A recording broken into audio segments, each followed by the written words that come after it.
Sup guys, I'm Zach, otherwise known as the Stupid American, and I'm bringing you all the organic growing methods I've been learning over the years from watching some of the best in the industry and replicating their techniques.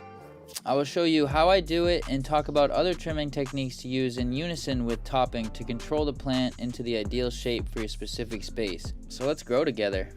These plants you see here are just about a month old, and I just have them under this cheap Chinese LED. I wouldn't recommend using this later in veg. This is just for seedlings and clones. They don't really require that much light until they get a bit bigger. After they fill in that smaller chamber, I bring them over to my larger 3x3 where I have a 400 watt blue eye Hortilux bulb. This is where they do some catching up before they go into their bigger pots and into the flowering room.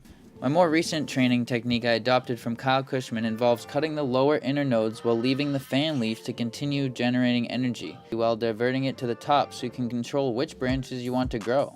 That way it doesn't waste as much of the plant's growing time or energy as some stricter or harsher methods have proven to do so in my past grows.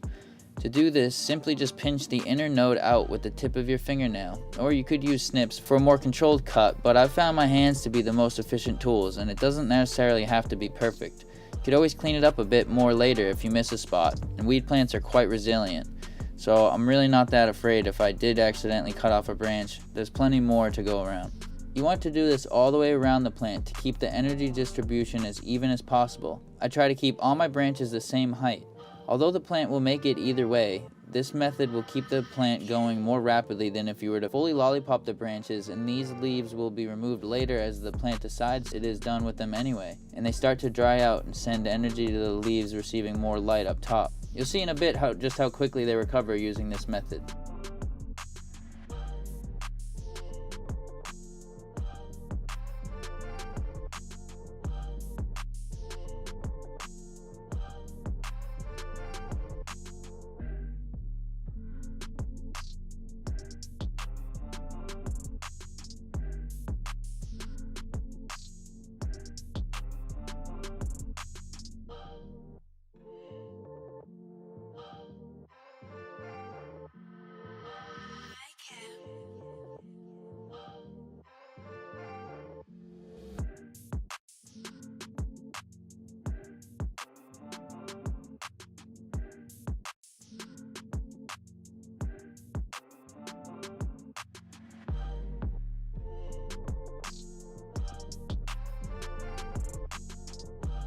As you can see, the cat likes helping out with the garden too. This is about a week after the node trimming I did earlier. I recently just updated these plants from their 1 gallons into their 3 gallons to ramp up the veg to prep them for their 10 gallons they will be in for flower. The other method of training I'm going to go over is topping. I always start early with plants and have already topped these plants a few times, as you can see many branches diverting from a series of splitting branches at the base.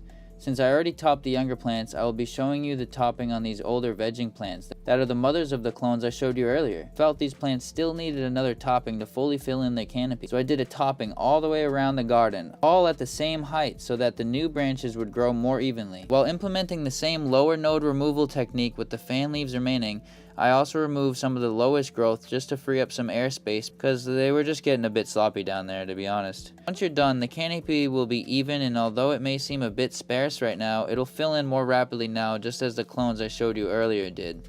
I use low stress training with twisty ties to keep certain branches down, and I also remove some weaker branches that don't seem like they'll be able to keep up with the rest. Unfortunately, I didn't allow these plants to reach their full potential because I only had 2 plants going when I received these new lights, and I was anxious to test them out. So I popped another few seeds just to try to fill out the space, and despite not getting the perfectly even canopy that I normally would strive for when all the plants are at the same age, I had to plop up the younger plants on a platform to bring them closer, and yet they still were nothing compared to the size of the Gorilla Glue or the White Widow that were already growing in the 10 gallons when the smallers were just babies. I was still happy with this grow, and these lights sure did produce some heavy trikes on these buds.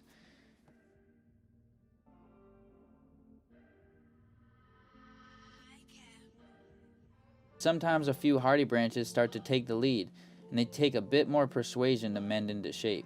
For these branches that shoot above the canopy seemingly uncontrollably, I use super cropping or high stress training to bring them back down to the others. I start by carefully pinching the stem until it is soft enough to lightly bend over. I use my 3 strongest fingers interlaced around the bending point to support the branch while I lightly bend it over at the pinch point, and that makes it even with the majority of the canopy. I repeat this on all the stubborn branches to get them down to the desired height. In conjunction with the other techniques that I've shown, this style of topping lessens the stunting that lollipopping or too heavily trimming can cause, and it directs the plant to use its energy more efficiently into the spaces that you want it to fill. Using a trellis net indoors is essential to getting the even canopy that indoor growers rave about, and to achieve the biggest yield possible with the highest quality dense tops without any of those disappointing flarf nugs. I'm looking forward to this next cycle though, because now that I have all these clones at the same age and height, it's gonna make this tent look amazing. While implementing the same lower node removal technique with the fan leaves remaining, I also removed some of the lowest growth just to free up some airspace because they just were getting a bit sloppy down there. As you can see, it starts to pay off later in the plant's growth, when the buds really start coming in. You can see all that energy got sent right to where you wanted it. I just want to thank you guys all for the support on this page. Right now it's not monetized, so all my support basically comes from any donations on Patreon, so please go check me out on there if you have the time. I'll leave the link in the description, as well as all the products and lights that I use will be listed down there below. These ES300 V2s have surely showed their worth. I mean, look at these frosty buds. They're absolutely dripping in trichomes.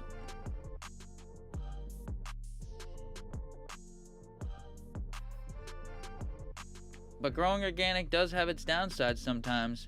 Sometimes we have to learn how to deal with problems the natural way. My next episode will be about organic pest control, in specifics fungus gnats. But this method will work with a variety of different pests, and I'll also go over a few others that I didn't use but would be keen to using if I didn't have the nematode option. So thanks for watching. Check in next week. Let me know your techniques below.